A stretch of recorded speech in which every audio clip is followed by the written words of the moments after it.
வணக்கம். ஜோதிட உலா யூடியூப் சேனல் அன்பு உள்ளங்களுக்கு 2026 ஆங்கில புத்தாண்டு நல்வாழ்த்துக்களை தெரிவித்துக் கொள்ளுகிறது.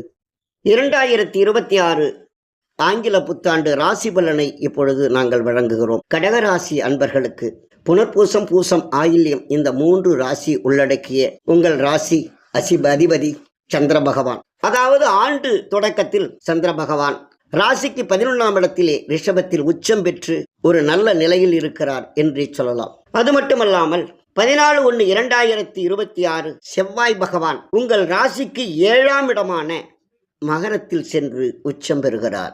செவ்வாய் உங்கள் ராசிக்கு யோகாதிபதி என்றே சொல்லலாம். இந்த யோகாதிபதி 7ஆம் இடத்திலே சென்று உச்சம் பெறுவது அருமையான தருணம். ஆகையினால் இந்த நேரம் நமக்கு பூமி பிரச்சனைகள், பூமியினுடைய லாபம், இவைகளெல்லாம் நமக்கு நன்மை இருக்க போகிறது.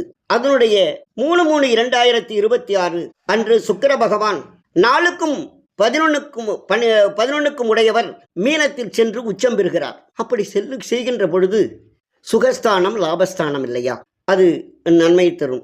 9ஆம் இடத்திலே பாக்கியஸ்தானத்தில் தான் போய் உச்சம் பெறுகிறார்.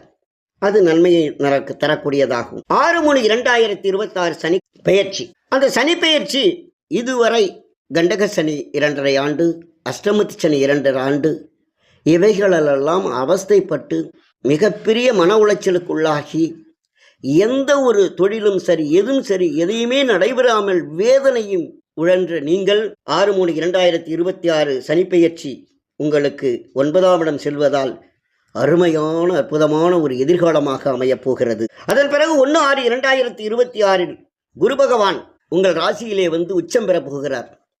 அப்படி உச்சம் பெற்று 7ஆம் இடமான களத்திரஸ்தானத்தையும், 5ஆம் இடமான பதவிஸ்தானத்தையும், விருச்சிகத்தை, 9ஆம் இடமான பாக்கியஸ்தானத்தையும் அங்கு பார்க்கின்ற பொழுது உங்களுக்கு பதவி கிடைக்கப் போகிறது. திருமணம் நடந்துவிடும். பொருளாதாரம் எப்படி சரிந்திருக்கிறதோ பொருளாதாரம் முன்னேற்றங்கள் இருக்க போகிறது.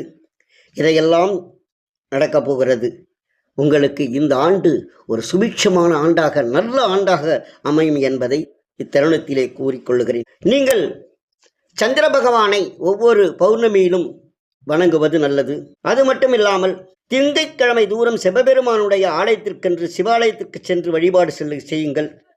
குலதெய்வ வழிபாடு செய்வது சிறப்பு.